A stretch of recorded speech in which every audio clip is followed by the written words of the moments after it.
Le cœur est le principal organe du système cardiovasculaire. Ce muscle, par ses battements, pompe sans relâche le sang pour l'envoyer dans le reste du corps. Les artères coronaires alimentent le cœur proprement dit en lui apportant l'oxygène et les éléments nutritifs dont il a besoin pour fonctionner efficacement. Les globules rouges, les globules blancs, ainsi que d'autres substances circulent librement à destination du cœur et d'autres parties du corps. Chez une personne en bonne santé, les parois de l'artère sont lisses et d'épaisseur uniforme. Au fil du temps toutefois, un niveau élevé de cholestérol circulant peut entraîner l'accumulation de dépôts de graisse appelés plaques.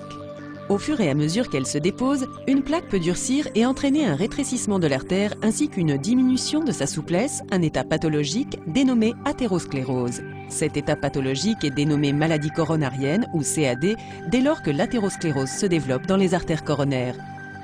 Si la circulation du sang est gravement interrompue, un infarctus du myocarde peut se produire. Un infarctus du myocarde, ou IM, est une autre appellation de la crise cardiaque.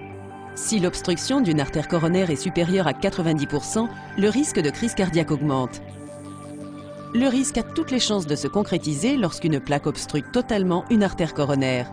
Une maladie coronarienne contribue aussi à l'augmentation du facteur de risque d'infarctus du myocarde par le développement d'un caillot de sang. Très souvent, il se forme une fissure au niveau du site d'accumulation de la plaque. Dans ce cas, le sang peut coaguler ou s'amalgamer sur le site de la fissure ou un caillot de sang dénommé thrombus peut grossir jusqu'à ce qu'il bloque complètement le passage du sang. L'étendue des dommages subis par le cœur durant un infarctus du myocarde dépend de la gravité et de l'emplacement de l'obstruction ainsi que de la rapidité d'administration d'un traitement médical. Heureusement, il existe de nombreuses manières de prévenir l'athérosclérose et de faire diminuer le risque de crise cardiaque.